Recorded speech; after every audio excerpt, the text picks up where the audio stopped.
तो अगला जो इफ़ेक्ट है वो है इलेक्ट्रोमेरिक इफ़ेक्ट, या इसको ई इफ़ेक्ट भी बोलते हैं, है ना। ये जो इफ़ेक्ट है ये थोड़ा सा टेम्परेरी इफ़ेक्ट होता है। इसका डेफिनेशन पहले देख लेते हैं, है ना। डेफिनेशन है the complete shifting of pi electron under the influence of attacking species is called electromeric effect, या इसको ई इफ़ेक्ट भी बोलते हैं। जैसे अगर कहीं पे कोई अटैक हो रहा हो, कोई कंपाउंड है ऐसा इस तरह का है, इन चारों बॉन्ड पे कोई और ग्रुप लगा हो सकता है, और इस पे अगर किसी इलेक्ट्रोफाइल का अटैक हो रहा है ना, ऐसे इलेक्ट्रोफाइल का अटैक हो रहा है, तो ऐसी सिचुएशन में अगर इलेक्ट्रोफाइल यहाँ पे अटैक करता है ऐसे, तो ये जो इलेक्ट्रॉन है, ये पाई इलेक्ट्रॉन, ये इधर शिफ्ट हो जाता है, ठीक है, और इस कार्बन पे पॉजिटिव चार्ज आ जाता है, समथिंग लाइक दैट, और इस कार्बन पे इलेक्ट्रोफाइल जुड़ जाता है, ठीक है। एक पॉजिटिव इलेक्ट्रोफाइल अटैक कर रहा है, यहाँ पर जो शिफ्टिंग हो रही है ये एक पाई इलेक्ट्रॉनों की हो रही है, और अगर ध्यान से देखेंगे तो ये पार्शियली शिफ्ट नहीं हो रहा, कंप्लीट शिफ्टिंग हो रही है। तो कंप्लीट शिफ्टिंग हो रही है और पाई इलेक्ट्रॉनों की शिफ्टिंग हो रही है, लेकिन ये शिफ्टिंग खुद से नहीं हो रही है, कोई अटैक करने आ रहा है बाहर से, तब शिफ्टिंग हो रही है। तो इस तरह का जो इफ़ेक्ट होता है इसको अपन इलेक्ट्रोमेरिक इफ़ेक्ट बोलते हैं, या ई इफ़ेक्ट बोलते हैं, ठीक है, कैपिटल ई इफ़ेक्ट बोलते हैं। अब क्योंकि ये जो शिफ्टिंग है ये खुद से नहीं हो रही है, ये किसी बाहर के अटैकिंग स्पेसीज़ के इन्फ्लुएंस में हो रही है, तो ये जो इफ़ेक्ट होगा ये एक टेम्परेरी इफ़ेक्ट होगा, मतलब अपने मन से परमानेंटली मॉलिक्यूल के अंदर नहीं मिलेगा, ये कोई आएगा तभी शिफ्टिंग होगी, ठीक है। तो उस पर्टिकुलर टाइम पे जिस समय अटैक हो रहा होगा, सिर्फ उसी टाइम पे शिफ्टिंग होगी, सिर्फ उसी टाइम पे इसका इफ़ेक्ट आएगा, तो इसी वजह से ये टेम्परेरी इफ़ेक्ट है, ठीक है। तो इसको लिखेंगे it is a temporary effect just because कि कोई बाहर से आ रहा है अटैक करने, तब शिफ्टिंग हो रही है। अगर देखो टेम्परेरी इफेक्ट और परमानेंट इफेक्ट में बस बेसिक सा ये डिफरेंस होता है, कोई भी शिफ्टिंग, इलेक्ट्रॉनिक शिफ्टिंग अगर खुद से हो रही है ना, मॉलिक्यूल के अपने इंटरनल स्ट्रक्चर की वजह से हो रही है, तो हम उसको बोलते हैं कि वो परमानेंट इफेक्ट है। लेकिन अगर कोई बाहर से आके वो शिफ्टिंग करा रहा है तो वो टेम्परेरी होगी, ऑब्वियस सी बात है, ठीक। अगला लिखेंगे टाइप्स ऑफ इलेक्ट्रोमेरिक इफेक्ट। तो हम बात करते हैं कितने टाइप के होते हैं, दो टाइप के होते हैं मेनली। एक होता है प्लस ई इफेक्ट, ये प्लस इफेक्ट ये होता है if the electrons are shifted towards the attacking species. अगर पाई इलेक्ट्रॉनों की जो शिफ्टिंग है इस पर्टिकुलर केस में, अगर जो अटैक कर रहा है उसकी तरफ है ना, जैसे यहाँ इलेक्ट्रोफाइल अटैक किया इस जगह पे, तो पाई इलेक्ट्रॉन उसी कार्बन की तरफ शिफ्ट हुए जिस कार्बन पे इलेक्ट्रोफाइल ने अटैक किया। तो इस तरह के इफेक्ट को अपन प्लस ई इफेक्ट बोलते हैं, प्लस इफेक्ट बोलते हैं। तो ये जो यहाँ पे एग्जांपल लिखा हुआ है ये एक्चुअली में प्लस ई इफेक्ट का ही है, ठीक है, लिख लेंगे इसको। नेक्स्ट जो इफेक्ट होता है वो होता है माइनस ई इफेक्ट। अगर इलेक्ट्रॉनों की shifting away from attacking species हो रहा, मतलब कोई मान लेते हैं ऐसे कीटोन है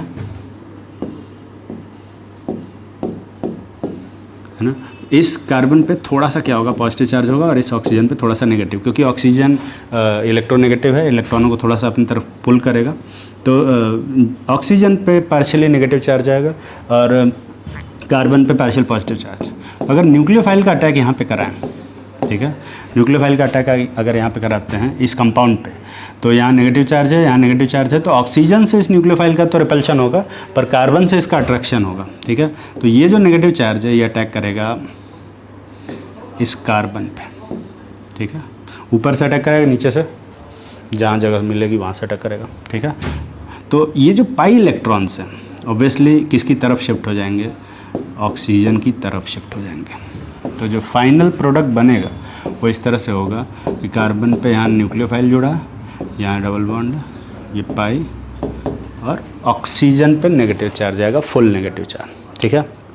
अब ये शिफ्टिंग अगर ध्यान से देखें तो पाई इलेक्ट्रॉनों की ही शिफ्टिंग हुई है, लेकिन जो अटैकिंग स्पेसीज़ है, जिस कार्बन पे अटैक कर रहा है उससे, जिस एटम पे अटैक कर रहा है उससे अपोजिट साइड, उससे दूर शिफ्टिंग हो रही है। तो इस तरह की शिफ्टिंग को अपन माइनस ई इफेक्ट बोलते हैं, ठीक है। एग्जाम्पल में ये ऊपर है और ये प्लस ई का इफेक्ट है और ये जो नीचे बना है वो माइनस ई इफेक्ट के बारे में लिखा हुआ, ठीक है। बहुत ज़्यादा इम्पॉर्टेंट नहीं है ये इफेक्ट, लेकिन अक्सर रिएक्शन कराते टाइम ये इफेक्ट देखने को मिलता है क्योंकि टेम्परेरी इफेक्ट है। तो जब भी कोई इलेक्ट्रोफाइल अटैक करेगा या न्यूक्लियोफाइल अटैक करेगा तब ये इस तरह का इफेक्ट देखने को मिलेगा। वैसे परमानेंटली इसकी वजह से मॉलिक्यूल के प्रॉपर्टीज़ पे कुछ खास फ़र्क नहीं पड़ता, ठीक है। इसलिए उतना इम्पॉर्टेंट नहीं है, मतलब क्वेश्चन नहीं आते इससे, है ना। पर यूज़ सबसे ज़्यादा यही होता है, ठीक। लेकिन जो सबसे ज़्यादा इम्पॉर्टेंट इफेक्ट है जिसके बारे में अपने को पढ़ना है, अगर याद हो वो सारे 6 इफेक्ट जो लिखवाए थे, उसमें सबसे पहला इफेक्ट है, सबसे जो इम्पॉर्टेंट इफेक्ट है वो है रेजोनेटिंग इफेक्ट, है ना। और रेजोनेटिंग इफेक्ट पढ़ने से पहले हमें थोड़ा सा रेजोनेंस के बारे में पढ़ना होगा। अगर केमिकल बॉन्डिंग पढ़ी होगी तो वहाँ पे थोड़ा सा रेजोनेंस के बारे में बताया जाता है, तो वो एक तरह का इंट्रोडक्शन है, तो बहुत ज़्यादा डिटेल में वहाँ नहीं पढ़ाया जाता, डिटेल में यहीं पढ़ाया जाएगा, ठीक है। तो सबसे पहले बात करते हैं रेजोनेंस के डेफिनीशन की, ठीक है। और वो है यहाँ लिखा हुआ है, पढ़ते हैं। तो डेफिनेशन अगर पढ़ें तो यहाँ लिखा हुआ कि if some property of a compound can only be explain by more than one Lewis dot structure, these structures are called resonating structure. और कैनोनिकल फॉर्म भी बोल सकते हैं उनको, रेजोनेटिंग स्ट्रक्चर बोलो, कैनोनिकल फॉर्म बोलो, एक ही चीज़ है। और जो एक्चुअल मॉलिक्यूल होता है ना, the actual molecule is a resonance hybrid of all resonating structure having more contribution of more stable resonating structure. अब ये डेफिनेशन वैसे सुनने में थोड़ा अजीब सा लगता है, जब समझेंगे तो समझ में आएगा, ठीक है। अभी फ़िलहाल के लिए मैं सजेस्ट करूँगा कि इस चीज़ को अभी भूल जाए, है ना, having more contribution of more stable resonating structure, इस चीज़ को भी थोड़ी देर के लिए भूल जाते हैं, बाद में आएंगे इस लाइन पे, ठीक है। तो एक्चुअल मॉलिक्यूल सभी रेजोनेंस स्ट्रक्चर का हाइब्रिड होता है, ठीक है। जैसे एक एग्जांपल लेते हैं, एसीटेटाइन। एसीटेटाइन में अगर देखोगे ना ध्यान से, यहाँ देखो, तो यहाँ इस ऑक्सीजन पे नेगेटिव चार्ज होता है, ठीक। अब यहाँ पर अगर देखा जाए तो कार्बन ऑक्सीजन के बीच में इस जगह पे सिंगल बॉन्ड है, ठीक है, इस जगह पे सिंगल बॉन्ड है। तो मान लेते हैं कि ये लेंथ है x और यहाँ कार्बन ऑक्सीजन के बीच में डबल बॉन्ड है, तो मैं ये मान लेता हूँ कि ये जो बॉन्ड लेंथ है वो है y, है ना। पिछले एक का लेंथ x है, एक का लेंथ y है, मान लेते हैं, ठीक है।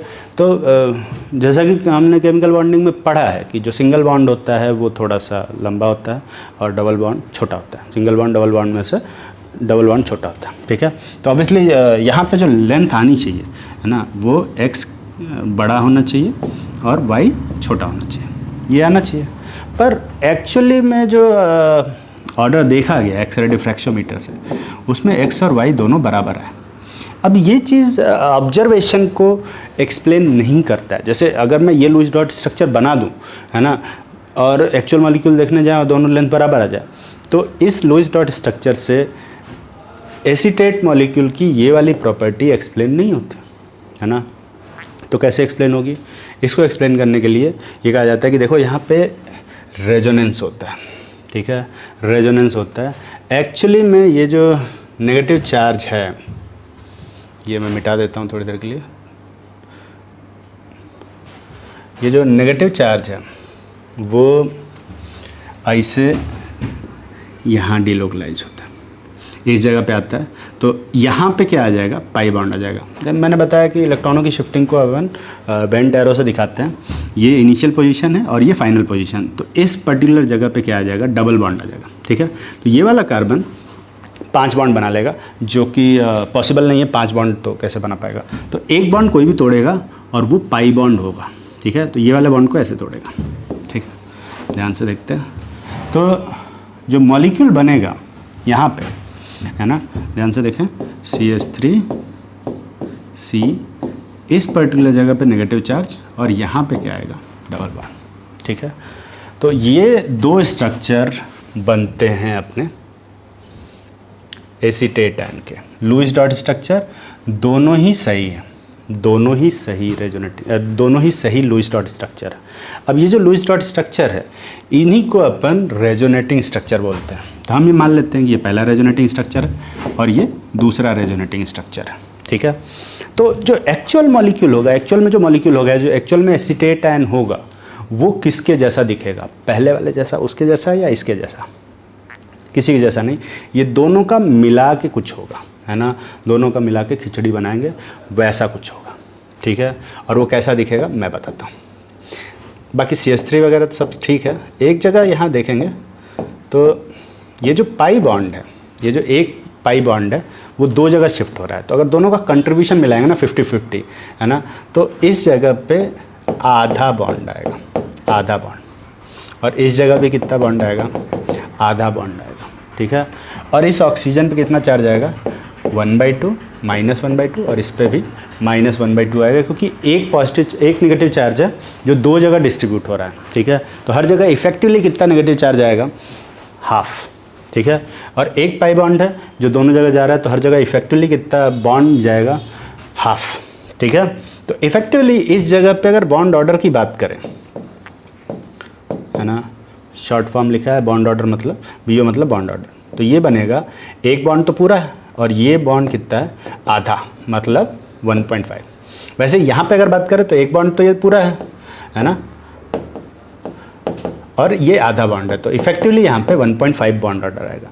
तो 1.5 बॉन्ड ऑर्डर दोनों ही जगह आ रहा है। इसका मतलब कि ये वाली लेंथ और ये वाली लेंथ दोनों क्या होगी? बराबर होगी एक्चुअल मॉलिक्यूल में।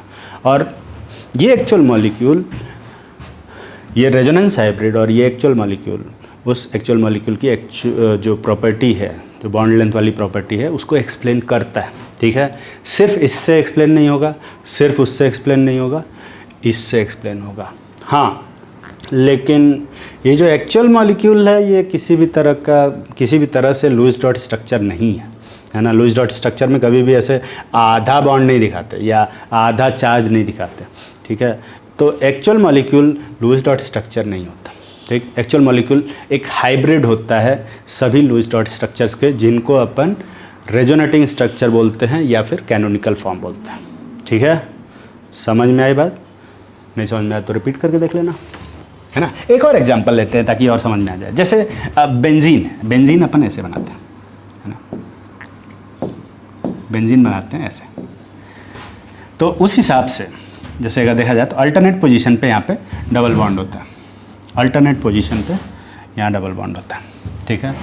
तो अगर मैं बात करूँ ये वाली लेंथ की, कि ये x है, और ये वाली लेंथ की ये y है, तो x जहाँ पे बॉन्ड बनाया मैंने वो डबल बॉन्ड वाली लेंथ है, कार्बन कार्बन डबल बॉन्ड है, और जहाँ y बनाया मैंने वहाँ सिंगल बॉन्ड है। इसका मतलब y क्या होना चाहिए? ज़्यादा होना चाहिए किससे? x से। पर एक्चुअली में ऐसा नहीं होता। एक्चुअली में x और y दोनों बराबर होते हैं। अब इस लुईस डॉट स्ट्रक्चर से बेंजीन की ये वाली प्रॉपर्टी कि बॉन्ड लेंथ दोनों जगह बराबर है कभी एक्सप्लेन नहीं कर सकते, है ना। कभी एक्सप्लेन कैसे करेंगे कि डबल बॉन्ड और सिंगल बॉन्ड बराबर होते हैं? ये एक्सप्लेनेशन तो हुआ नहीं, है ना। तो इस चीज़ को एक्सप्लेन करने के लिए हमें एक दूसरे लुईस डॉट स्ट्रक्चर की ज़रूरत पड़ेगी, और वो कुछ ऐसा बनता है। तो ये कहा जाता है कि देखो यहाँ पे क्या है, ये जो पाई बॉन्ड है एक जगह नहीं रुकता, ये पूरा घूमता रहता है ऐसे। और जो दूसरा लुईस डॉट स्ट्रक्चर है वो इस तरह से भी बनाया जा सकता है, ठीक है। इस तरह से भी बनाया जा सकता है ना। यहाँ पे हमने सिर्फ पाई बॉन्ड को घुमाया, मॉलिक्यूल नहीं घुमाया, ठीक है। तो इलेक्ट्रॉन घुमाया तो एक्चुअल मॉलिक्यूल किसके जैसा दिखेगा? पहले वाले जैसा या दूसरे वाले जैसा? दोनों के जैसा दिखेगा, ठीक है। तो इसको इस तरह से अपन बनाते हैं कि 3 पाई बॉन्ड है और 6 जगह रोटेट हो रहा है मतलब हर जगह आधा आधा कंट्रीब्यूशन जाएगा। तो ये आधा बॉन्ड, ये आधा बॉन्ड, ये आधा बॉन्ड, ये आधा बॉन्ड, ये भी आधा बॉन्ड, ये भी आधा बॉन्ड, ठीक है। तो बेंजीन एक्चुअली में ऐसा बनेगा। और उस हिसाब से अगर बॉन्ड ऑर्डर देखा जाए तो यहाँ पे एक बॉन्ड प्लस आधा बॉन्ड 1.5 बॉन्ड हुआ, और यहाँ पे एक बॉन्ड प्लस आधा बॉन्ड 1.5 बॉन्ड हुआ। तो कार्बन कार्बन के बीच में पूरे बेंजीन में हर एक जगह पे 1.5 बॉन्ड है, 1.5 बॉन्ड ऑर्डर है, ठीक है। 1.5 बॉन्ड ऑर्डर सभी जगह है, मतलब बॉन्ड लेंथ भी हर जगह क्या होगी? इक्वल होगी, क्योंकि सब जगह बॉन्ड ऑर्डर बराबर है, ठीक है। हाँ, अब ये है कि कुछ लोग कहते हैं कि यार ये डॉटेड लाइन बना रखे हैं 6, अच्छा नहीं लग रहा है, मतलब बहुत मेहनत लगता है डॉटेड लाइन बनाने में। तो तुम क्या कर सकते हो, थोड़ा सा इसको और अच्छे से बना सकते हो। कुछ लोग इसको डॉटेड सर्किल से बनाते हैं, ठीक है, ऐसा।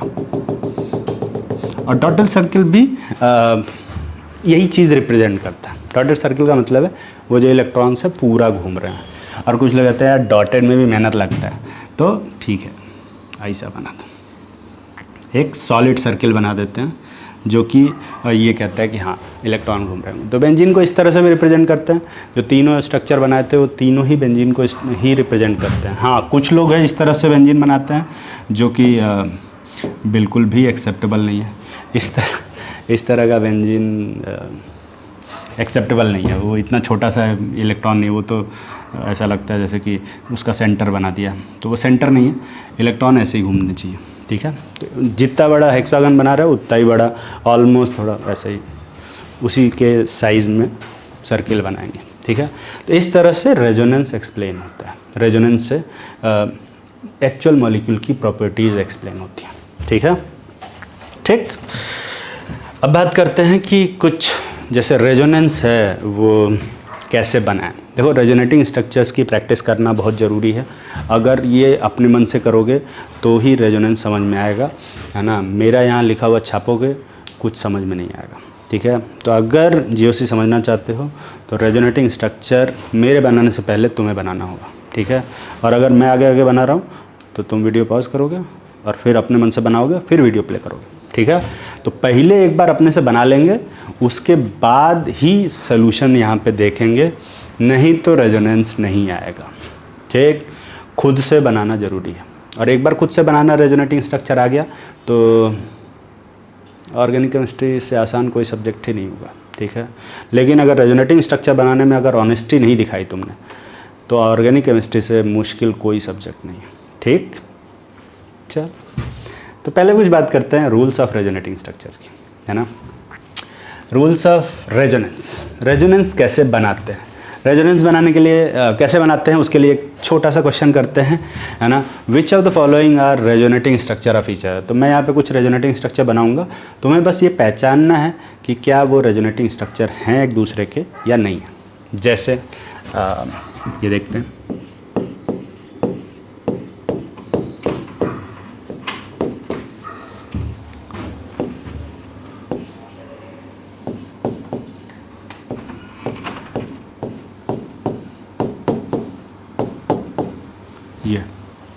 ये कंपाउंड,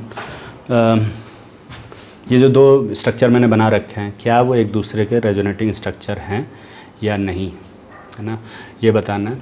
तो एक्चुअली में ये दोनों एक दूसरे के रेजोनेटिंग स्ट्रक्चर नहीं है, ठीक।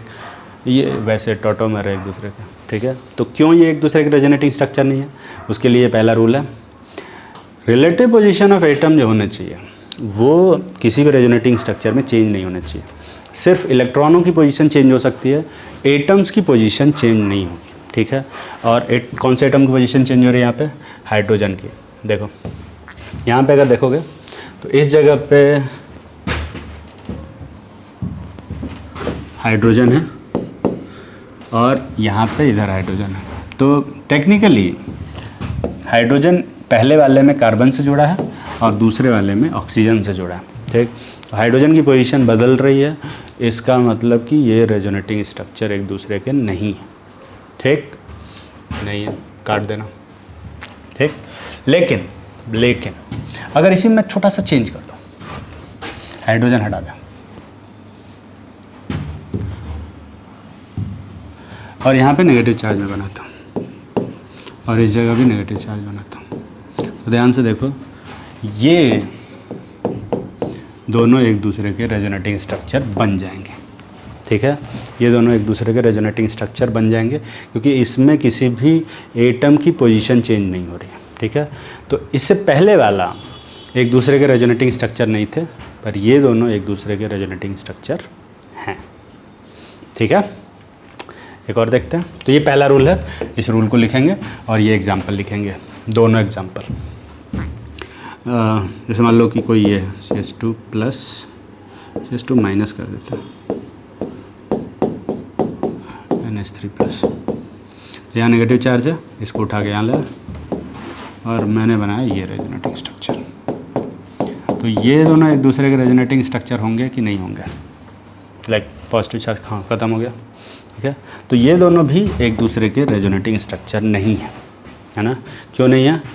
दूसरा rule, octet rule must not violate in any of the resonating structure. कभी भी कोई एटम जो ऑक्टेट रूल फॉलो करता है उसके अंदर 8 से ज़्यादा इलेक्ट्रॉन नहीं हो सकते, है ना। यहाँ नाइट्रोजन का देखोगे तो नाइट्रोजन यहाँ 5 बॉन्ड बनाया है। 5 बॉन्ड बनाने का मतलब है कि 10 इलेक्ट्रॉन, और 10 इलेक्ट्रॉन नाइट्रोजन रख ही नहीं पाएगा, उसके पास जगह ही नहीं है, कहाँ रखेगा, ठीक है।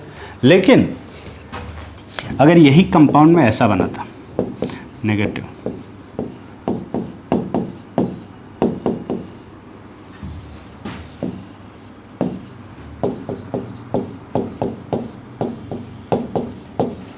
तो ये दोनों एक दूसरे के रेजोनेटिंग स्ट्रक्चर बन जाएंगे। क्यों बन जाएंगे? क्योंकि फास्फोरस 5 बॉन्ड बना सकता है। क्यों बना सकता है भाई? d ऑर्बिटल है उसके पास, है ना, और d ऑर्बिटल रहेगा तो d ऑर्बिटल को यूज़ करके वो 5 बॉन्ड ऐसे बना लेगा, ठीक है। हालांकि इस तरह के जो रेजोनेंस होते हैं उनको हम d ऑर्बिटल रेजोनेंस बोलते हैं, d ऑर्बिटल रेजोनेंस बोलते हैं, ठीक है। और ये चीज़ सिलेबस से बाहर है, ठीक है। ये CBSE सिलेबस में नहीं है, पर इसके इफ़ेक्ट तो CBSE सिलेबस में रहेंगे ही, है ना। ऐसा नहीं है कि सिलेबस में नहीं है तो इसका इफ़ेक्ट ही नहीं रहेगा, इफ़ेक्ट रहेगा। बस ये जो d ऑर्बिटल रेजोनेंस टर्म है इसका नाम नहीं ले सकते हम लोग, ठीक है। वोल्डेमॉर्ट है, मतलब नाम नहीं ले सकते, ठीक है, तो मिटा देते हैं। पर हाँ, ये रेजोनेटिंग स्ट्रक्चर है क्योंकि फास्फोरस 5 बॉन्ड बना सकता है, ठीक है। 2 रेजोनेटिंग स्ट्रक्चर ऐसे बनाते हैं। अगला रूल लिखते हैं, ये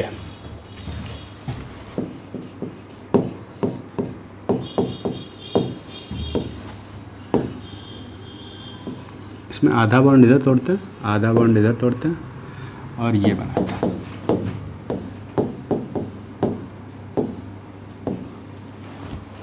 ये दोनों एक दूसरे के रेजोनेटिंग स्ट्रक्चर हैं या नहीं है? सोचते हैं इस पर। तो ये दोनों भी एक दूसरे के रेजोनेटिंग स्ट्रक्चर नहीं बनेंगे। रूल लिखेंगे, number of electron pair, electron pair का मतलब क्या होता है? Bond pair plus lone pair must be same in all resonating structure. सारे रेजोनेटिंग स्ट्रक्चर में bond pair plus lone pair जोड़ के बराबर होना चाहिए इलेक्ट्रॉन पेयर, ठीक है। बॉन्ड पेयर से मेरा मतलब है sigma bond plus pi bond, है ना। बॉन्ड पेयर का मतलब सिर्फ सिग्मा बॉन्ड नहीं, है ना। यहाँ पर बॉन्ड पेयर का मतलब सिर्फ सिग्मा बॉन्ड नहीं है, यहाँ पे बॉन्ड पेयर का मतलब sigma bond plus pi bond है। केमिकल बॉन्डिंग पढ़ोगे तो बॉन्ड पेयर का मतलब सिर्फ सिग्मा बॉन्ड होता है, ठीक है। तो टोटल बॉन्ड्स जोड़ के प्लस टोटल लोन पेयर जोड़ के सभी रेजोनेटिंग स्ट्रक्चर्स में बराबर आने चाहिए। यहाँ पे अगर देखा जाए तो यहाँ पे जो टोटल बॉन्ड्स हैं, है ना, सिग्मा बॉन्ड जोड़ो, है ना, 5 सिग्मा बॉन्ड है प्लस 2 पाई बॉन्ड है, लाइक 1 पाई बॉन्ड है। तो टोटल जो बॉन्ड हुए वो 6 बॉन्ड हैं यहाँ पे, ठीक। और लोन पेयर कितना है? 1 भी नहीं। तो इलेक्ट्रॉन पेयर यहाँ पे टोटल 6 आ रहा है, लेकिन यहाँ पे जोड़ोगे तो बॉन्ड पेयर टोटल है 5 और लोन पेयर कितना है? ये आधा पेयर थोड़े होता है, तो लोन पेयर यहाँ भी 0 है। तो नंबर ऑफ यहाँ पे जो bond pair plus lone pair है वो सेम नहीं आ रहा, ठीक है। इसलिए ये दोनों भी एक दूसरे के रेजोनेटिंग स्ट्रक्चर नहीं होंगे, ठीक। लेकिन अगर मैं ऐसे बनाऊँ कुछ, लेकिन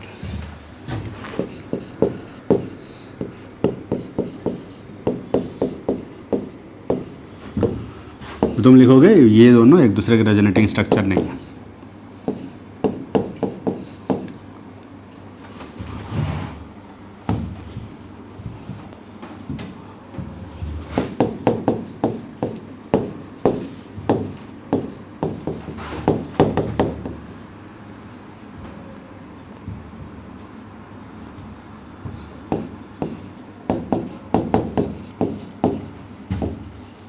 टू लिखा है, तो ये तीसरा रेजोनेटिंग स्ट्रक्चर है, ये दूसरा रेजोनेटिंग स्ट्रक्चर है और ये पहला रेजोनेटिंग स्ट्रक्चर है।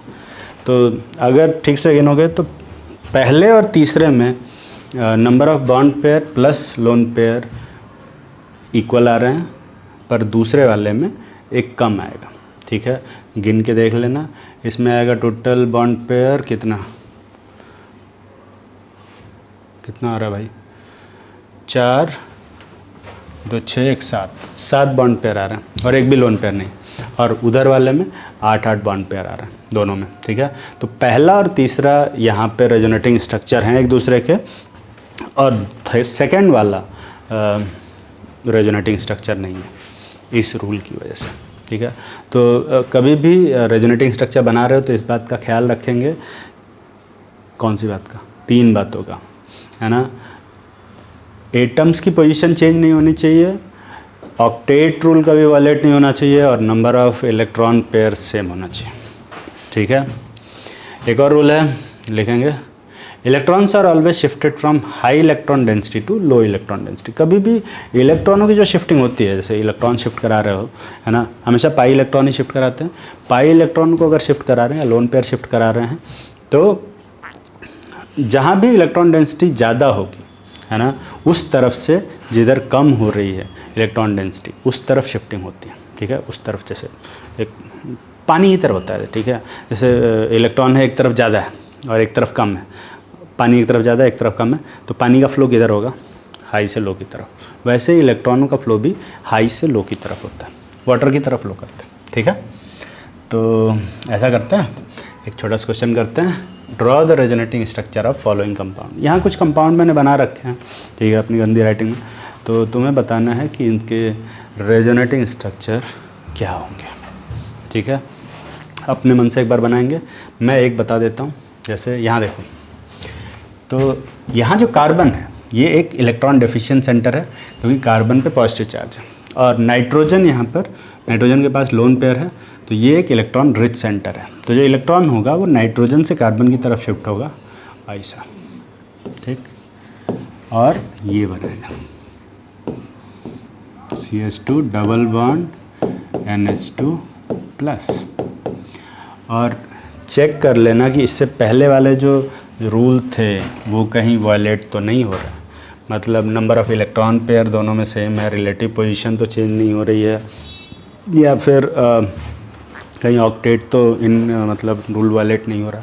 अगर ये सारे रूल फॉलो हो रहे हैं तो ये एक दूसरे के रेजोनेटिंग स्ट्रक्चर हैं।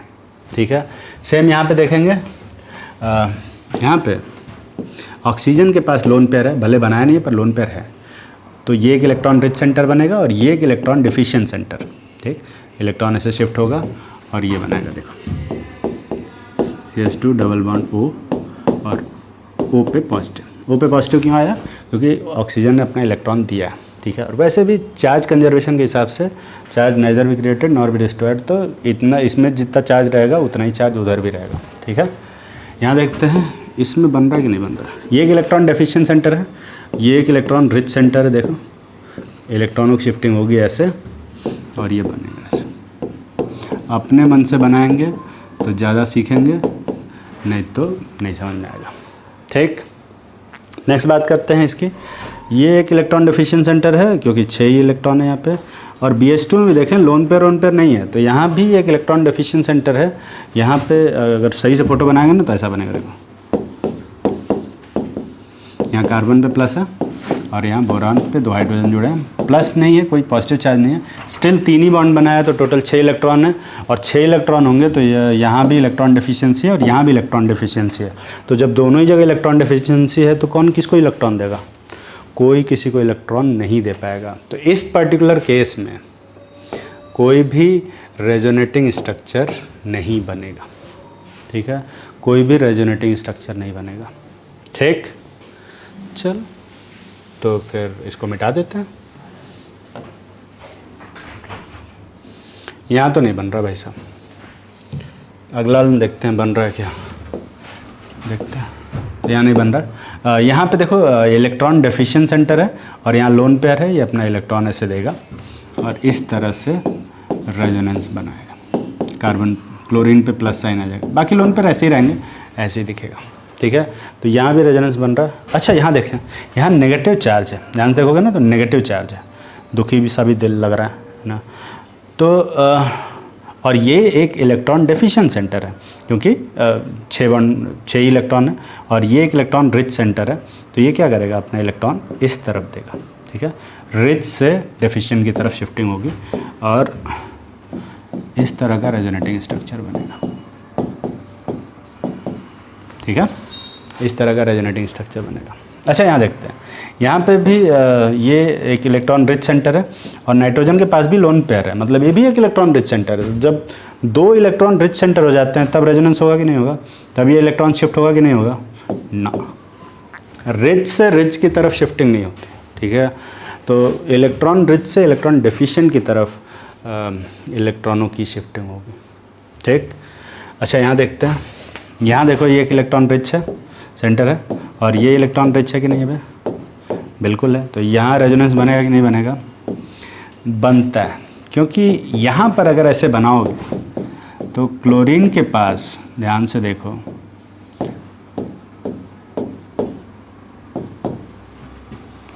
दस इलेक्ट्रॉन हो जाएंगे, ठीक है, क्योंकि क्लोरीन के पास वैकेंट डी ऑर्बिटल है ना, वो इस तरह का रेजोनेंस अलाउ करेगा और इसको हम लोग बोलते हैं डी ऑर्बिटल रेजोनेंस, जो कि सिलेबस में फिर से नहीं है तो हम उसका नाम नहीं ले सकते, लेकिन इफेक्ट तो दिखेगा ही, ठीक है। कुछ लोग इसको डी ऑर्बिटल बैक बॉन्डिंग से भी एक्सप्लेन करते हैं।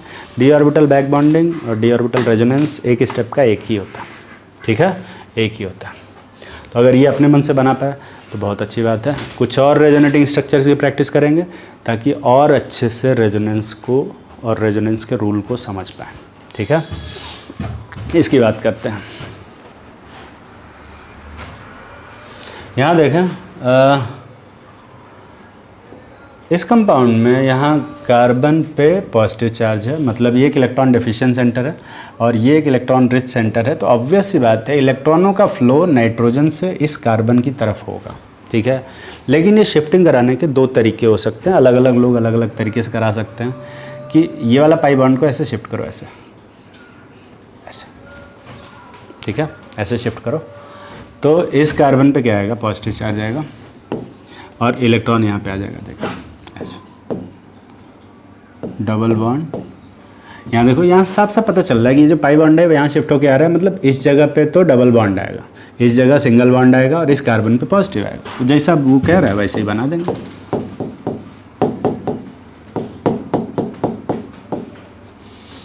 अब फिर से यहाँ पे इलेक्ट्रॉन डेफिशिएंट सेंटर है और यहाँ बगल में लोन पेयर है, तो ये फर्दर शिफ्टिंग होगी एक और ये बनाएगा, देखो। रेजोनेंस कितनी बार भी करा सकते हैं, जितनी बार हो रहा है उतनी बार कराएंगे।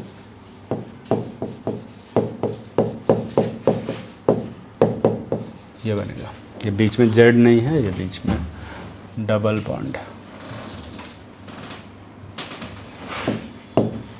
ठीक है, ऐसे बना सकते हैं। पर कुछ लोगों के दिमाग में ये भी आ सकता है कि यार पहले मैं डिफिशिएंट सेंटर को क्यों शिफ्ट करा रहा हूँ, पहले ऐसा कर लेते हैं कि ये जो लोन पेयर है इसको पहले रेजोनेटिंग स्ट्रक्चर में डालते हैं। तो इस लोन पेयर को यहाँ डिलोकलाइज करेंगे तो ये कार्बन 5 बॉन्ड बना लेगा, तो पाई बॉन्ड तोड़ेगा और यहाँ आ जाएगा, तो ये भी एक रेजोनेटिंग स्ट्रक्चर बनेगा ऐसा, जिसमें कार्बन पे नेगेटिव और CH यहाँ डबल बॉन्ड और NH2 पे प्लस, और फिर यहाँ ये नेगेटिव चार्ज फर्दर जब डिलोकलाइज होगा तो वापस से ये बन जाएगा। बना के देख लेना, ठीक है। लेकिन ये वाला जो रेजोनेटिंग स्ट्रक्चर है इसको हम एज अ रेजोनेंस काउंट नहीं करते, इसको as a resonating structure count नहीं करते हैं। उसका रीज़न ये है क्योंकि यहाँ पे अगर देखा जाए तो बाकी सब में एक जगह पॉजिटिव चार्ज है, ठीक है, एक जगह सिर्फ चार्ज आ रहा है, लेकिन इस वाले रेजोनेटिंग स्ट्रक्चर में 3 जगह चार्ज है, ठीक है।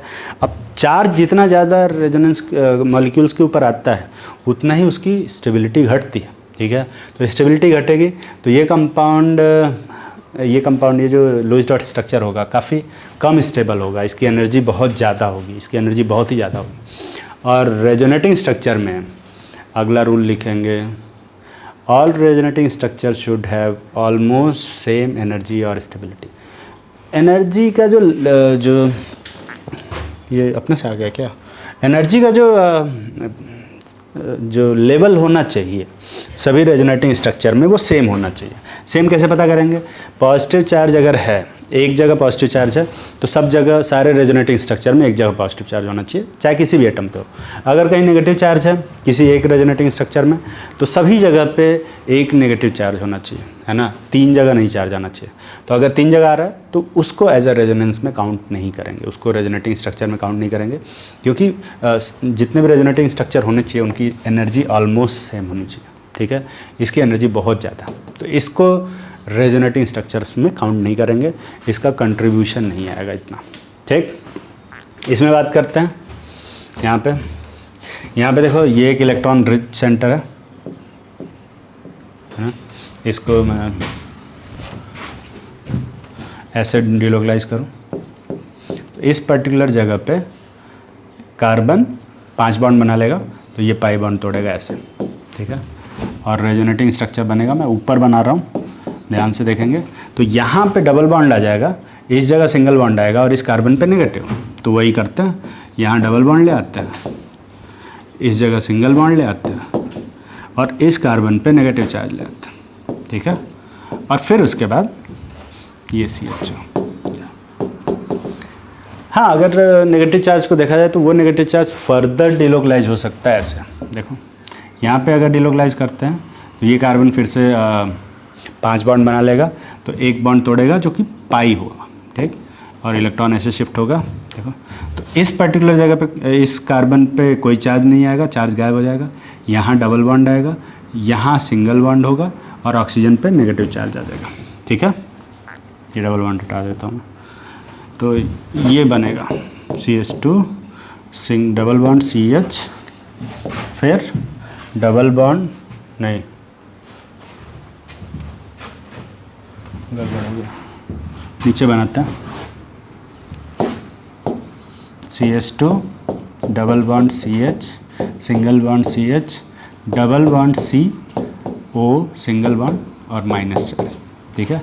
ये आएगा, ये वाला रेजोनेटिंग स्ट्रक्चर बनेगा, ठीक है। हाँ, कुछ लोग कहेंगे कि सर ऐसा भी तो कर सकते हैं, लाइक मैं पहले ये नेगेटिव चार्ज डिलोकलाइज नहीं करता हूँ, मैं क्या करता हूँ ऑक्सीजन का बॉन्ड पहले तोड़ देता हूँ, ठीक, ऐसा। तो ऑक्सीजन बॉन्ड तोड़ेंगे तो ये एक रेजोनेटिंग स्ट्रक्चर बनेगा,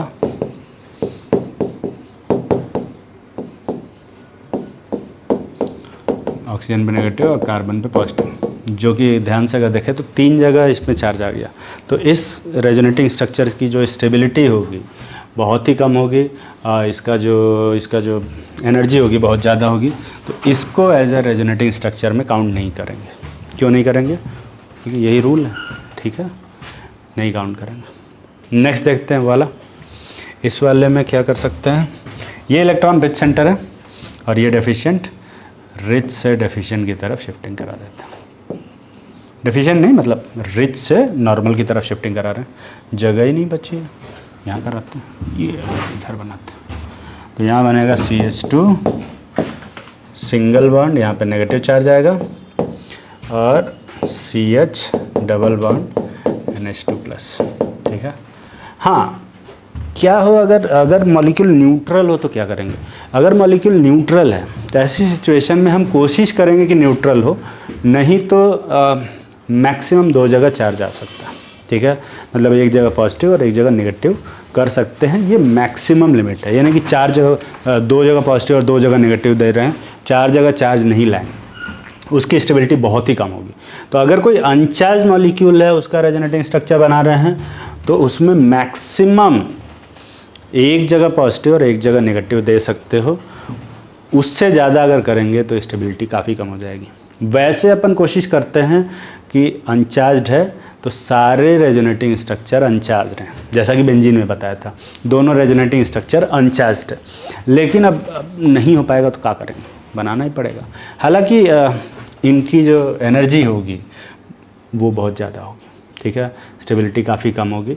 और स्टेबिलिटी के लिए आगे पढ़ाएंगे कि कैसे इस तरह के मॉलिक्यूल्स का स्टेबिलिटी काफ़ी कम होता है, ठीक है। अगला बात करते हैं, ये वाला कंपाउंड, बहुत सारे रेजोनेटिंग स्ट्रक्चर बनाने हैं और ये एक्चुअली में क्वेश्चन नहीं है, ये सब एक बेसिक रूल है ना, हर एक चीज़ को समझना है और ये एक तरह से प्रैक्टिस भी है प्रैक्टिस करोगे रेजोनेटिंग स्ट्रक्चर बनाने आएगा। यहाँ देखते हैं पॉजिटिव चार्ज है, डीलोकलाइज करो पहले इसको ऐसे, और ये बनेगा।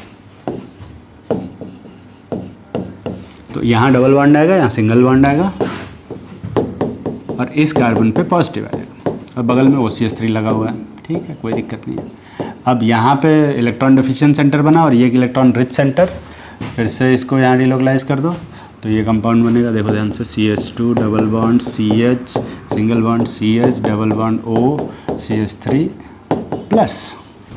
ठीक है, बीच में ऐसा डबल हेड एरो लगाते हैं, 2 रेजोनेटिंग स्ट्रक्चर बीच में ऐसा डबल हेड एरो लगाते हैं। इक्विलिब्रियम का साइन नहीं है ये, इक्विलिब्रियम का साइन अलग होता है। इक्विलिब्रियम साइन ऐसा, ये 2 हाफ एरो से दिखाते हैं, लेकिन जो रेजोनेटिंग स्ट्रक्चर्स के बीच में 2 double head, single double head arrow से बनाते हैं। ठीक है, एक एरो रहता है डबल हेड। ठीक, हाँ, कुछ लोग दिमाग में फिर से वही एक क्वेश्चन आ सकता है कि अरे सर ऐसा भी तो कर सकते हैं कि पहले लोन पेयर डीलोकलाइज करा दें। लो, करा दिए लोन पेयर डीलोकलाइज, है ना। और लोन पेयर डीलोकलाइज कराओगे तो जो रेजोनेटिंग स्ट्रक्चर बनेगा वो बहुत अच्छा नहीं लगना चाहिए तुम्हें, है ना। 3 जगह चार्ज आया है जो इस रेजोनेटिंग स्ट्रक्चर को या उस लुईस डॉट स्ट्रक्चर को हाईली अनस्टेबल कर देगा, जिसकी वजह से हम उसे रेजोनेंस में काउंट ही नहीं करेंगे। तो एक्चुअली में यहाँ पे 3 ही रेजोनेटिंग स्ट्रक्चर बन रहा है। 3 कैसे? वो पहला वाला भी रेजोनेटिंग स्ट्रक्चर ही है। जो जितने भी लुईस डॉट स्ट्रक्चर होते हैं उन सबको रेजोनेटिंग स्ट्रक्चर ही बोलते हैं। तो यहाँ 2 रेजोनेटिंग स्ट्रक्चर नहीं है, 3 रेजोनेटिंग स्ट्रक्चर। ठीक है, तो सारे लुईस डॉट स्ट्रक्चर को मिला के 3 बोलेंगे, और इसको नहीं बोलेंगे, ये इसको छोड़ के, ये नहीं है। ठीक है, ये नहीं होगा। ये वाला देखते हैं, यहाँ भी इलेक्ट्रॉन रिच तो है ही, ये देखो ये इलेक्ट्रॉन रिच है। इसको मिटा देते हैं, और ऊपर से डीलोकलाइज करने में दिक्कत होगी। तो अगर इसको मिटा दें, इस वाले मॉलिक्यूल में जो रेजोनेटिंग स्ट्रक्चर नहीं है तो उसको बनाने से फ़ायदा क्या। इस वाले में देखते हैं, यहाँ पे एक इलेक्ट्रॉन रिच सेंटर तो है पर पॉजिटिव चार्ज नहीं है, तो कोई दिक्कत नहीं है। पहले लोन पेयर डीलोकलाइज करा दो। तो अब लोन पेयर डीलोकलाइज करना पड़ेगा। अब मॉलिक्यूल अनचार्ज्ड है ना। तो हम कोशिश तो करेंगे कि अनचार्ज रहे, लेकिन इलेक्ट्रॉन शिफ्टिंग से चार्ज तो आ ही जाएगा। ठीक है, इस तरह के मॉलिक्यूल में चार्ज आ जाएगा। कुछ करके कुछ कर ही नहीं सकते, अब क्या कर सकते हैं। तो यहाँ पे अपन डीलोकलाइज करेंगे। यहाँ पे डबल बॉन्ड आएगा, इस जगह पे ये वाला बॉन्ड डीलोकलाइज होगा, इस कार्बन पे नेगेटिव आएगा, है ना। रेजोनेटिंग स्ट्रक्चर बनाता हूँ मैं, ध्यान से देखना। तो ये CH2 double bond CH, single bond, negative charge,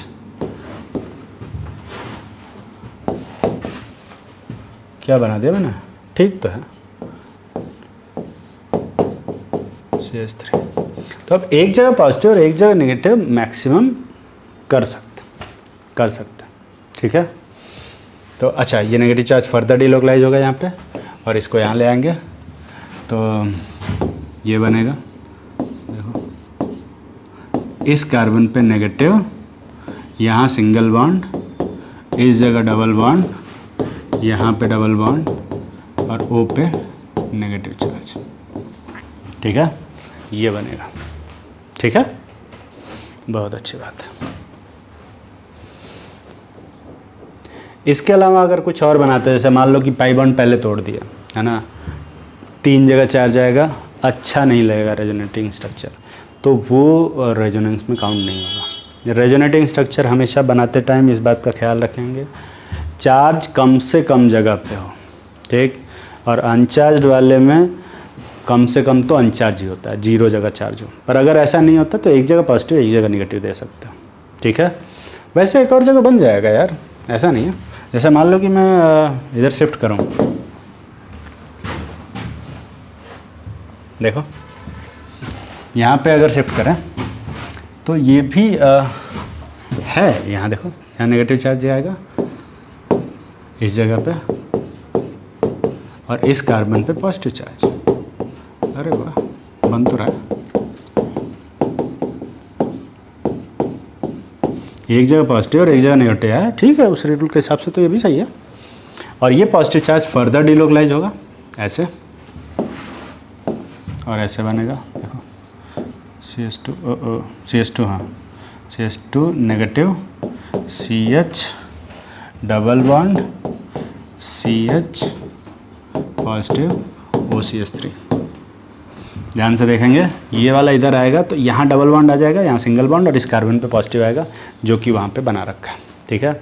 हाँ, फर्दर अगर ये ऑक्सीजन का लोन पेयर जो कि इलेक्ट्रॉन रिच है इसको डिलोकलाइज कराएंगे तो वापस से ये ऊपर वाला ही बन जाएगा। ठीक है। तो यहाँ पे नंबर ऑफ रेजोनेटिंग स्ट्रक्चर तो ज़्यादा आ गया एक्सपेक्टेड से। ठीक है, बहुत अच्छी बात है, अच्छा हुआ मैंने देख लिया, है ना। तो इस तरह से रेजोनेंस बनाएंगे। लेकिन क्या हो जब कोई चार्ज ही ना हो, जैसे ये कंपाउंड है इसमें चार्ज ही नहीं है, ठीक है, और कोई इलेक्ट्रॉन डेफिशिएंट सेंटर भी नहीं है और ना कोई रिच सेंटर है, तो ऐसी सिचुएशन में क्या करेंगे? जब कोई चार्ज नहीं आएगा तो क्या करेंगे? ठीक है, तो उसके लिए अगला रूल है, अभी रेजोनेंस का रूल ही पढ़ा रहे हैं। ठीक है, रूल है if there is no electron density gradient. Electron density gradient बड़ा साइंटिफिक टर्म लगता है। इलेक्ट्रॉन डेंसिटी ग्रेडियंट का मतलब है कि मॉलिक्यूल के अंदर कहीं भी एक जगह पे ज़्यादा इलेक्ट्रॉन डेंसिटी, एक जगह पे कम इलेक्ट्रॉन डेंसिटी अगर ना हो, है ना, सब जगह इलेक्ट्रॉन डेंसिटी बराबर हो, देखो उसमें कोई चार्ज नहीं है, कोई भी लोन पेयर एक्सेस में नहीं है, तो इलेक्ट्रॉनों को किधर शिफ्ट करते हैं? Towards more electronegative atom. ठीक है, तो अगर ऐसा है ना, तो इलेक्ट्रॉनों को हम शिफ्ट करेंगे यहाँ पे इधर की तरफ। ठीक है, और ये बनेगा, जगह है थोड़ा छोटा छोटा लिखते हैं, तो यहाँ बनेगा, ये देखो CH2 double bond CH CO पे माइनस और कार्बन पे प्लस, ये बनेगा। ये पॉजिटिव चार्ज फर्दर डिलोकलाइज हो सकता है, अनचार्ज है, दो जगह चार्ज तो ला ही सकते हो। ठीक है, फर्दर डिलोकलाइज होगा तो ये बनेगा, थोड़ा और छोटा लिख रहा हूँ, ध्यान से देखेंगे, है ना, जूम करके देख लेना। तो इस पर्टिकुलर जगह पे डबल बॉन्ड और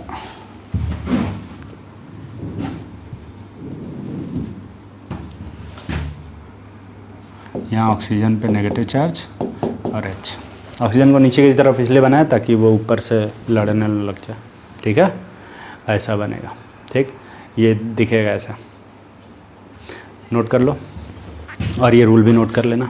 तो अगर कहीं पे चार्ज नहीं आ रहा है, कहीं इलेक्ट्रॉन तुम्हें नहीं समझ में आ रहा है कि कहीं पे कहाँ इलेक्ट्रॉन डेंसिटी ज़्यादा है कहाँ कम है, ठीक है, या अगर तुम्हें दिख रहा है कि कहीं पे भी चार्ज इलेक्ट्रॉन डेंसिटी वाला डिफरेंस नहीं है ना, कोई रिच सेंटर और कोई डेफिशिएंट सेंटर नहीं है, ऐसी सिचुएशन में हम इलेक्ट्रॉनों को उधर शिफ्ट करते हैं जिस तरफ इलेक्ट्रोनेगेटिव एटम ज़्यादा हो। बिल्कुल वैसे जैसे कि मान लो कि दो टंकी है और दोनों में पानी का लेवल बराबर है, तो पानी और दोनों को पाइप से कनेक्ट कर दिया, तो किधर पानी शिफ्ट होगा? जिधर पंप लगा के रखे होंगे, है ना, तो जिधर पंप लगाएंगे, इलेक्ट्रोनेगेटिव एटम क्या करते हैं? इलेक्ट्रॉनों को अपनी तरफ खींचते हैं, तो जिधर पानी खींचने वाला पंप लगा होगा उधर पानी शिफ्ट हो जाएगा। तो इलेक्ट्रॉन भी वैसे ही हैं, यहाँ पे और यहाँ पे इलेक्ट्रॉनों की डेंसिटी बराबर है, तो ये जो ऑक्सीजन है ज़्यादा इलेक्ट्रोनेगेटिव है, तो ये इलेक्ट्रॉनों को अपनी तरफ खींच लेगा और ये रेजोनेंस बनेगा। ठीक है, हाँ, इस वाले केस में क्योंकि यहाँ पे इलेक्ट्रॉन डेंसिटी ज़्यादा था तो इलेक्ट्रॉन अपने आप इधर शिफ्ट हुए। इस वाले केस में इधर इलेक्ट्रॉन डेंसिटी ज़्यादा, इधर कम है, इलेक्ट्रॉन आगे शिफ्ट हुए। ठीक है, तो जहाँ ज़्यादा होगा इलेक्ट्रॉन डेंसिटी उधर से, जिधर कम होगा उस तरफ शिफ्ट करेंगे, पानी की तरह। ठीक, ये वाला देखते हैं, इसमें भी ऐसा है क्या?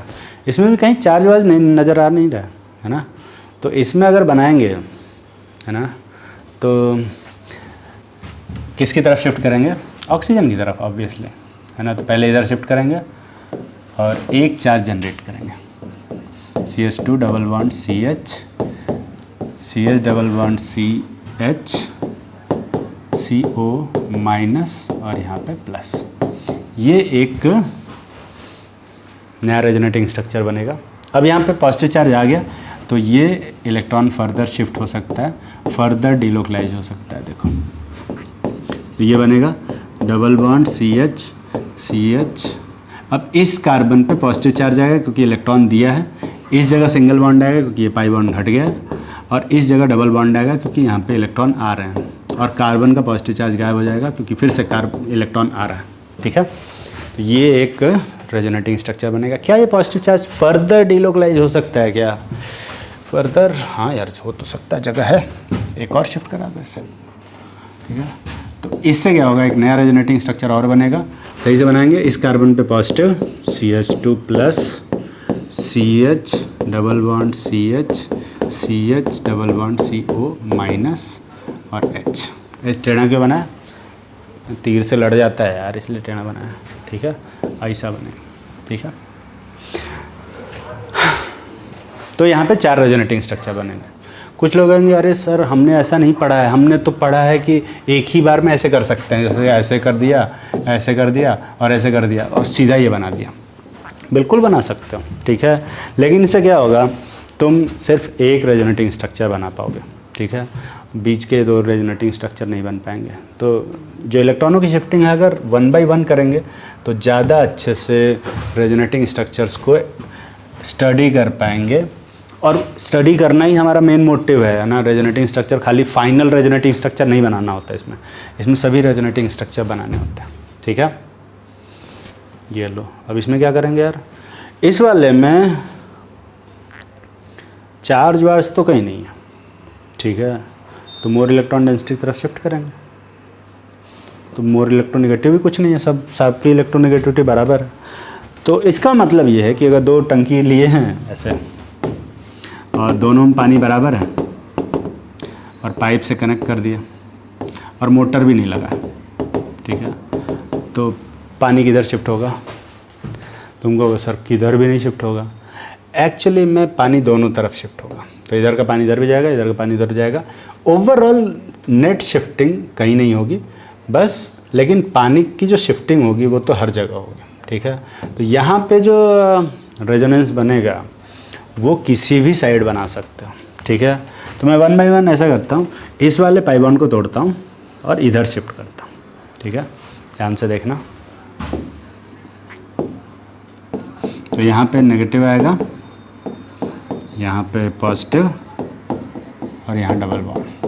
ठीक है, ये बन रहा, बिल्कुल बनेगा। ये पॉजिटिव चार्ज फर्दर डिलोकलाइज हो सकता है, बिल्कुल हो सकता है। तो ये एक और रेजोनेटिंग स्ट्रक्चर बनेगा, देखो।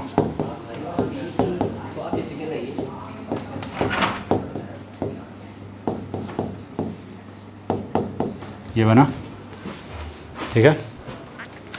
फर्दर अब नहीं बनेगा, है ना। लेकिन क्या होगा कि इस पाई बॉन्ड को इधर तोड़ते हैं, मान लो कि ऐसा करते हैं, इसको इधर ना तोड़ के दूसरी तरफ तोड़ते हैं। दूसरी तरफ तोड़ेंगे तो क्या बनेगा, जैसे मान लो ऐसे तोड़ दें, किधर भी तोड़ सकते हो यार, क्योंकि कोई भी इलेक्ट्रोनेगेटिव, दोनों की इलेक्ट्रोनेगेटिविटी बराबर है, तो कहीं भी तोड़ो। तो यहाँ CH2 पे प्लस आएगा और यहाँ CH पे नेगेटिव और यहाँ CH डबल बॉन्ड CH2। ठीक है, और ये दोनों बिल्कुल डिफरेंट रेजोनेटिंग स्ट्रक्चर है। ये नेगेटिव चार्ज देखो फर्दर डिलोकलाइज हो सकता है यहाँ पे से। ठीक है, अनचार्ज है तो मैक्सिमम 2 जगह चार्ज दे सकते हैं। तो ये आएगा तुम्हारा positive CH double bond CH2 minus. ठीक, और ये दोनों भी आपस में डिफरेंट है। ठीक, तुमको कहाँ डिफरेंट हो तो सेम ऐसे घुमा देंगे तो हो जाएगा। रेजोनेटिंग स्ट्रक्चर्स में मॉलिक्यूल्स को नहीं घुमाते हैं, सिर्फ इलेक्ट्रॉनों की शिफ्टिंग करते हैं। एटम्स की शिफ्टिंग इधर से उधर नहीं होती, एटम हमेशा वैसे ही रहता है। ठीक, और बना सकते हैं, बिल्कुल बहुत बना सकते हैं। अब ऐसा करो, ये वाले बॉन्ड तोड़ो, ये वाले बॉन्ड तोड़ो। इसमें ऐसा करो, ये इधर इधर इधर इधर बॉन्ड तोड़ दो। तो बॉन्ड तोड़ोगे तो क्या बनेगा, देखो CH2 double bond CH CH CH2। ठीक है, और ये पॉजिटिव चार्ज फर्दर डिलोकलाइज हो सकता है, ऐसे डिलोकलाइज करेंगे, ये बनेगा, ऐसे नीचे बना देता हूँ मैं, CH2 positive charge CH double bond CH CH2 negative charge. अब अगर ध्यान देखोगे तो ये वाला रेजोनेटिंग स्ट्रक्चर और ये वाला रेजोनेटिंग स्ट्रक्चर एक ही है। ठीक है, जैसा है वो है वैसा ही है। तो टेक्निकली इसको 2 बार काउंट करने की ज़रूरत नहीं है, मतलब ये भी है, ये एक ही रेजोनेटिंग स्ट्रक्चर 2 बार क्यों बना, एक बार और बना सकते हो। ये पाई बॉन्ड को अपन इधर तोड़ दें, ठीक है, इधर तोड़ दो।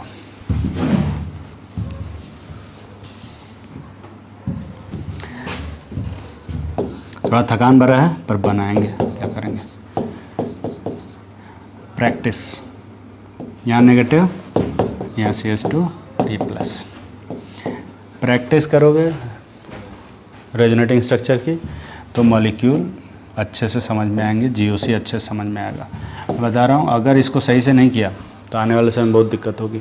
ठीक, तो यहाँ पे नेगेटिव आ जाएगा, यहाँ पॉजिटिव, और मैं बताऊँ ये वाला रेजोनेटिंग स्ट्रक्चर बनेगा फाइनली। तो मैं दोबारा उसको नहीं बना रहा हूँ क्योंकि एक ही स्ट्रक्चर कई बार बनाने से कोई फ़ायदा नहीं। टोटल कितने रेजोनेटिंग स्ट्रक्चर बने? 7 रेजोनेटिंग स्ट्रक्चर इंक्लूडिंग दैट। ठीक है, ठीक, अगला स्लाइड पे चलते हैं, वहाँ पे बनाते हैं। इस वाले में देखते हैं, इस वाले में नाइट्रोजन का जो लोन पेयर है यहाँ पे ऐसे शिफ्ट कराते हैं। अगर मैं यहाँ पे शिफ्ट कराऊंगा तो ये कार्बन 5 बॉन्ड बना लेगा। ठीक है, और अगर 5 बॉन्ड बना लिया तो कोई यहाँ पे बॉन्ड है, यहाँ पे पाई बॉन्ड तोड़ेगा, है नहीं। यहाँ पे रेजोनेटिंग स्ट्रक्चर बनाते हैं तो ये वाला बॉन्ड तोड़ देगा क्या?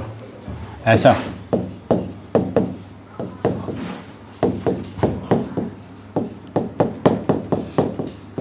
ये क्या है?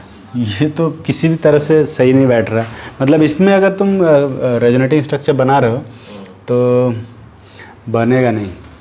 ये कंपाउंड में चाहे कितना भी कोशिश कर लो रेजोनेटिंग स्ट्रक्चर बनाने की, नहीं बनेगा, है ना। रूल फॉलो करते हुए कभी भी रेजोनेटिंग स्ट्रक्चर इसमें नहीं बना सकते।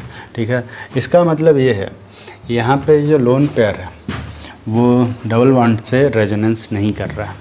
इसको अपन बोलते हैं non conjugated system. Non conjugated system मतलब एक ऐसी जगह, एक ऐसा सिस्टम जिसमें रेजोनेंस ना हो रहा। ये लोन पेयर का इस पाई बॉन्ड के साथ कोई कंजुगेशन नहीं है, है ना। इसको अपन नॉन कंजुगेटेड सिस्टम बोलते हैं। और जहाँ रेजोनेंस होता है उसको अपन कंजुगेटेड सिस्टम बोलते हैं, या फिर जहाँ कंजुगेटेड सिस्टम होता है वहाँ पे ही रेजोनेंस होता है। ठीक है, तो अगला रूल लिखेंगे, resonance occur only in conjugated system. देखो ये दोनों साइड से रूल है ना, कि रेजोनेंस वहाँ आकर होता है, वहाँ पे होता है जहाँ पे कंजुगेटेड सिस्टम हो, या फिर तुम ये भी बोल सकते हो कि जहाँ रेजोनेंस होता है उसको अपन कंजुगेटेड सिस्टम बोलते हैं, और जहाँ नहीं होता है उसको हम लोग नॉन कंजुगेटेड सिस्टम बोलते हैं। तो ये एक नॉन कंजुगेटेड सिस्टम है।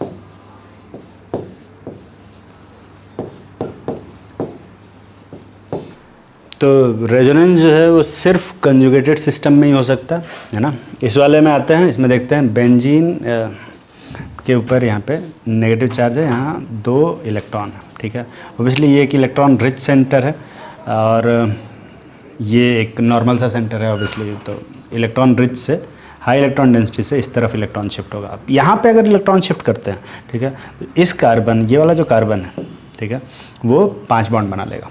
तो ऑब्वियसली 5 बॉन्ड तो नहीं बन सकता, तो यहाँ पे एक पाई बॉन्ड को शिफ्ट करेंगे ऐसे। इस तरह के रेजोनेंस को सही से बनाना सीखेंगे तो आने वाले समय में बहुत आसानी होगी, नहीं तो बहुत दिक्कत होने वाली है। तो यहाँ पे ध्यान से देखेंगे, इस कार्बन का नेगेटिव चार्ज गायब हो जाएगा, इस पर्टिकुलर जगह पे डबल बॉन्ड आएगा, यहाँ पे सिंगल बॉन्ड रहेगा और इस कार्बन पे नेगेटिव चार्ज आएगा, और बाकी रेजोनेटिंग, बाकी जो कंपाउंड है वैसे ही रहेगा। ठीक है, तो ये एक रेजोनेटिंग स्ट्रक्चर बनेगा। अब ये जो नेगेटिव चार्ज है अगर देखेंगे तो फर्दर डिलोकलाइज हो सकता है। मैं इसको ऐसे डिलोकलाइज करा रहा हूँ, यहाँ पे यहाँ ले आएंगे तो ये वाला कार्बन फिर से 5 बॉन्ड बना लेगा, है ना। एक हाइड्रोजन यहाँ लगा हुआ है, ध्यान से अगर देखेंगे तो ये हिडन है, हाइड्रोजन लगा हुआ है, और तो ये पाई बॉन्ड तोड़ेगा और ऐसे बनेगा।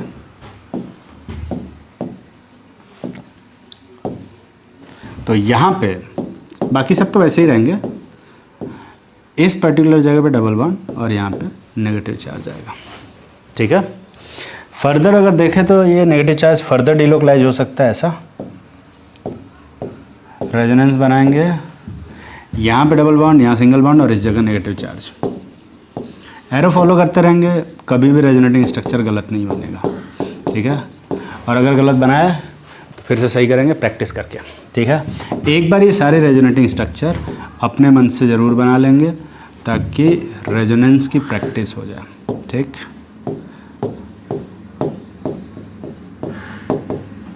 एक चीज़ और, कभी भी रेजोनेटिंग स्ट्रक्चर बनाएं तो उनके बीच में ऐसा थोड़ा सा खाली जगह ज़रूर छोड़ दें।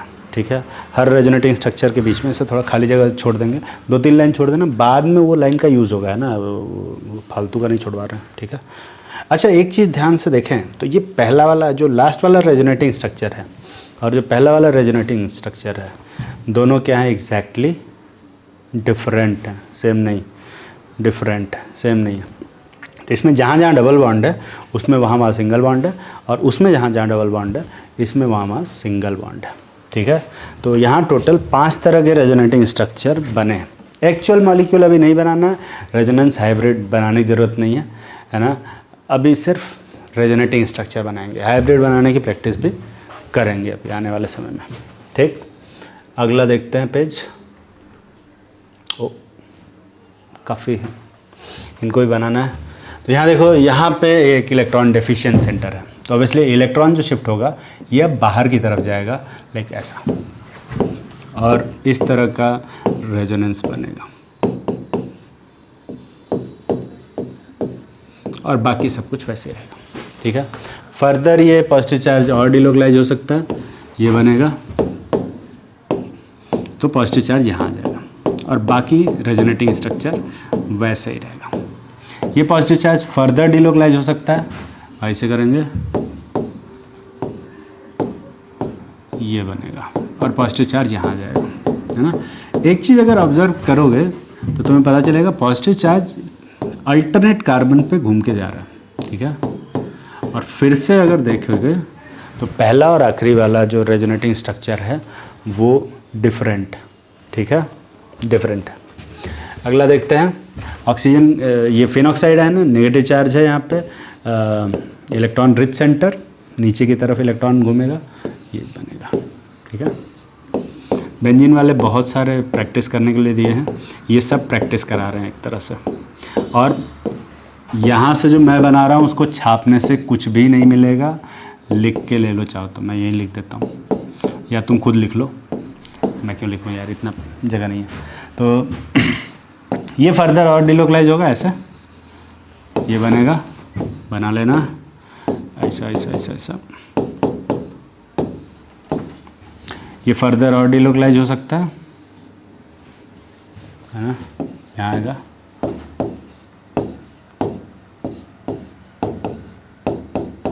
और शायद एक बार और डिलोकलाइज हो सकता है।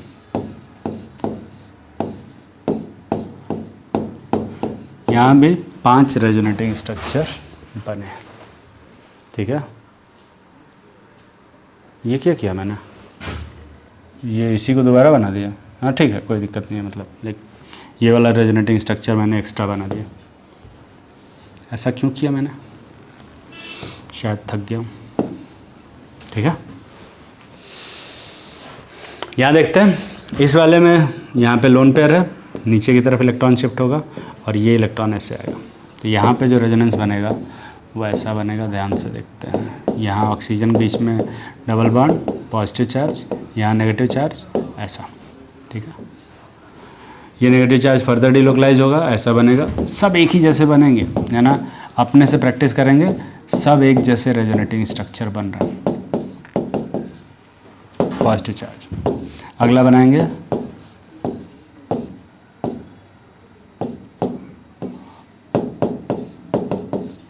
पॉजिटिव चार्ज, और ये नेगेटिव चार्ज फर्दर डिलोकलाइज होगा, तो ये बन जाएगा, वापस से फिनॉल ही बन जाएगा। लेकिन फिर से अब देखोगे तो पहला और आखिरी वाला अलग अलग है। ठीक है, अलग अलग है। ठीक, नेक्स्ट बात करते हैं एनिलीन का। एनिलीन का जब बनाओगे तो उसमें भी ऐसे ही बनेगा। ठीक है, और मैं जल्दी से एनिलीन का बना रहा हूँ, है ना, तुम देखना कैसे जादू से बनाता हूँ मैं।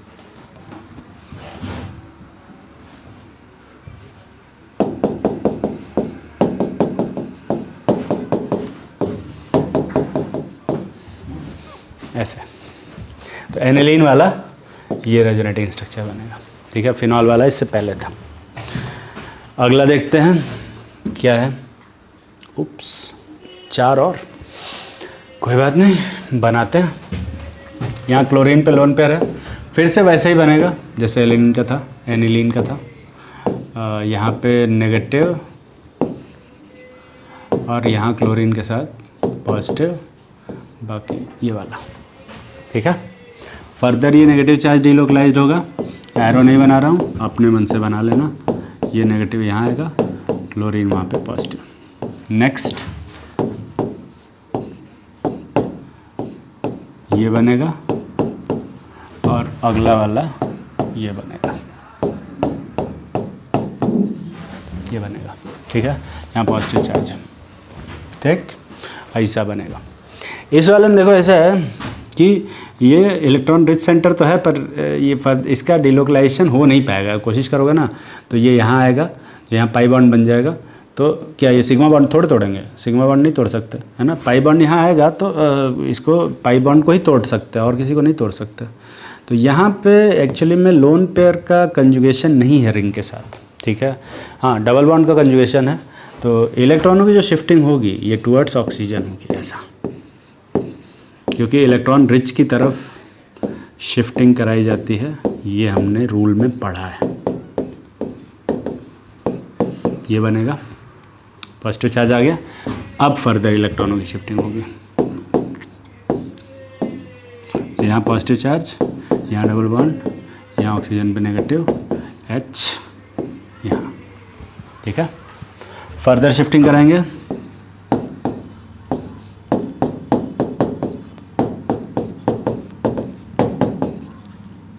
ये बनेगा। फर्दर शिफ्टिंग होगी, बड़ी मेहनत है भाई साहब, पर ये मेहनत अगर मैं कर रहा हूँ, जबकि मुझे तो आता भी है, फिर भी मैं कर रहा हूँ, तो तुम्हें तो करना बनता है, ठीक। फर्दर और डिलोकलाइज करेंगे, ये बनेगा, ये बनेगा, ये बनेगा,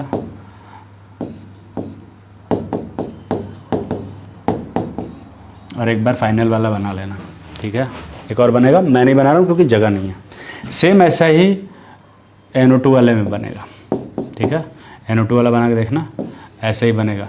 मैं बना देता हूँ जल्दी से अभी।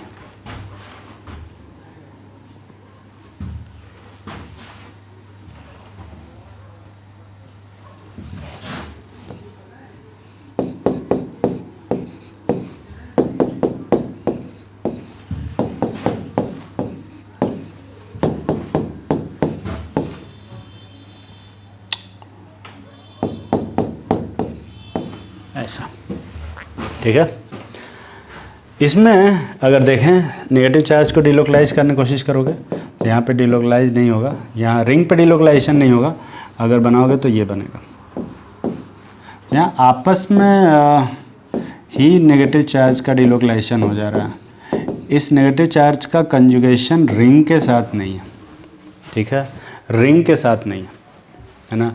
तो इस तरह के को अपन, इस तरह कंजुगेशन को अपन क्या बोलते हैं, नॉन कंजुगेटेड सिस्टम बोलते हैं। अब एक्चुअली में ये टर्म बोलना कि ये नॉन कंजुगेटेड सिस्टम है थोड़ा सा पूरी तरह से सही नहीं है ना, क्योंकि रेजोनेंस तो हो ही रहा है।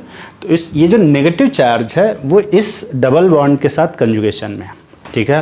रेजोनेंस हो रहा है, नेगेटिव चार्ज का डबल बॉन्ड के साथ रेजोनेंस हो रहा है, तो हम बोलेंगे कि नेगेटिव चार्ज डबल बॉन्ड के साथ कंजुगेशन में है, ठीक। लेकिन वो जो नेगेटिव चार्ज है बेंजीन के साथ कंजुगेशन में नहीं है, ठीक। ये टर्म बोलना ज़्यादा कन्वीनियंट है और ज़्यादा सही है। हाँ, रिंग का आपस का भी जो रेजोनेंस होगा वो भी होगा, है ना। तो जैसे ये भी बना सकते हो,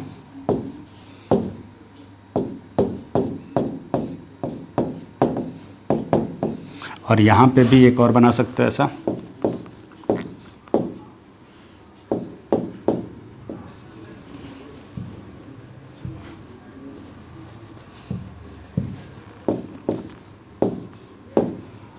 फिर तो वही बात हो गई, ठीक है। ऐसा बना सकते हैं। ये ऑक्सीजन है, छोटा सा डॉट जैसा जो बना है, ठीक है। तो इस तरह से 4 रेजोनेटिंग स्ट्रक्चर बनेंगे। और कोई रेजोनेटिंग स्ट्रक्चर अगर बनाओगे तो चार्ज ज़्यादा हो जाएगा, 3 जगह चार्ज आ जाएगा, जो कि फिर से उस रेजोनेटिंग स्ट्रक्चर्स की स्टेबिलिटी को घटाएगा। तो उसको अपन काउंट नहीं करते, ठीक है, रेजोनेटिंग स्ट्रक्चर में काउंट नहीं करेंगे, ठीक। ये 4 बनेगा। अगला देखते हैं। उप्स, 4 और, कोई नहीं, बनाते हैं। यहाँ देखो बनाओगे ना, कोई भी इलेक्ट्रॉन डिफिशिएंट सेंटर नहीं है, ऐसा रेजोनेटिंग स्ट्रक्चर। हाँ, बेंजीन का अपना रेजोनेंस होगा। तो ये कंजुगेटेड सिस्टम है, पर CH3 में ऐसा कोई बेंजीन के साथ रेजोनेंस नहीं है ना। तो ये बेंजीन का रेजोनेंस है और कोई रेजोनेंस यहाँ नहीं होगा। यहाँ पे अगर बनाने की कोशिश करोगे, ये लोन पेयर इस बेंजीन के साथ कंजुगेशन में नहीं है। हाँ, बेंजीन का अपना एक कंजुगेशन ज़रूर होगा, पर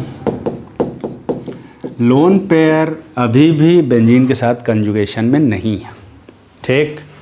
यहाँ बनाते हैं, देखो इस तरह से, ये तो NO2 लगा हुआ है, तो नॉर्मली जैसे NO2 लगता था बनाते हैं वैसे ही बनाएंगे, है ना। तो ऐसा बनाओगे, यहाँ पॉजिटिव चार्ज आएगा, यहाँ नाइट्रोजन, यहाँ पे सिंगल बॉन्ड, ये कोऑर्डिनेट बॉन्ड, जो CH3 लगा है वो तो लगा ही रहेगा, वैसे ही बनेगा जैसा कि बनता है, ठीक है, ऐसा बनेगा, ठीक।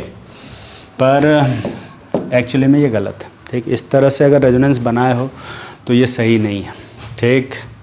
क्यों नहीं सही है भाई?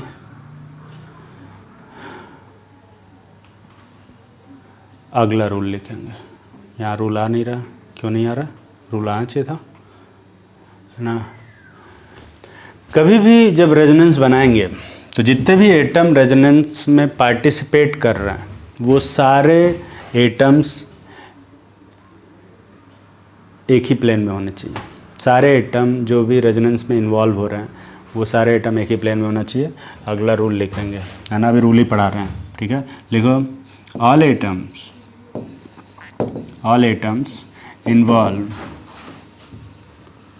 इन रेजोनेंस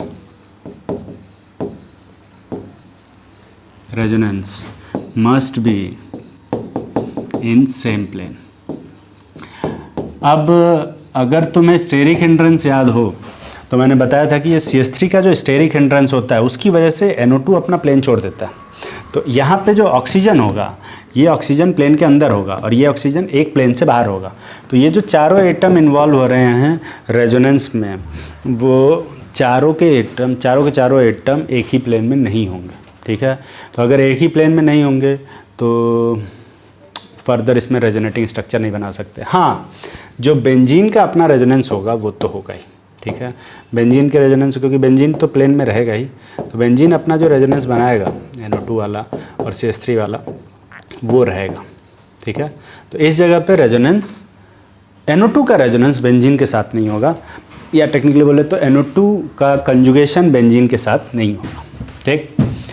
लेकिन इस जगह पे रेजोनेंस होगा, है ना। अगर तुम्हें याद हो स्टेरिक हिंड्रेंस में, तो मैंने बताया कि यहाँ पे जो मॉलिक्यूल होगा वो प्लेनर होगा, सभी प्लेन में रहेंगे, वहाँ रेजोनेंस बनेगा।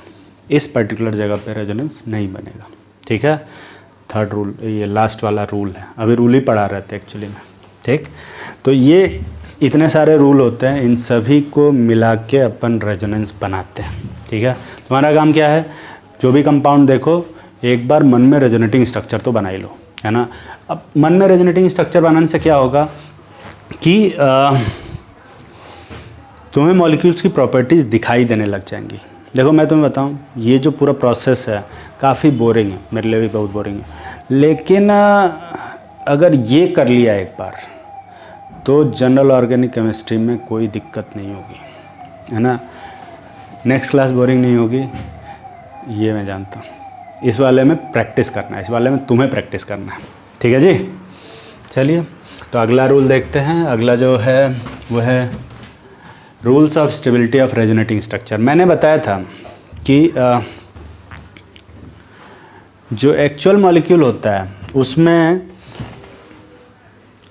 उस मॉलिक्यूल का कंट्रीब्यूशन ज़्यादा आता है जिसमें जिसकी स्टेबिलिटी ज़्यादा हो, ठीक है। तो किसका कंट्रीब्यूशन कम होगा, किसका कंट्रीब्यूशन ज़्यादा होगा, ये पता करने के लिए हमें ये पता होना चाहिए कि कौन सा मॉलिक्यूल ज़्यादा स्टेबल है और कौन सा मॉलिक्यूल, कौन सा रेजोनेटिंग स्ट्रक्चर कम स्टेबल है, और उसके लिए हमें कुछ रूल पता होना चाहिए, और उसके लिए ये रूल होते हैं, ठीक है। देखते हैं, एक नॉन कंजुगेटेड सिस्टम है जिसमें रेजोनेंस बनाना पॉसिबल ही नहीं है। अगर तुमने रेजोनेंस बनाया है तो थोड़ा सा दिक्कत वाली बात है, ठीक है। इस वाले का रेजोनेटिंग स्ट्रक्चर बनाते हैं।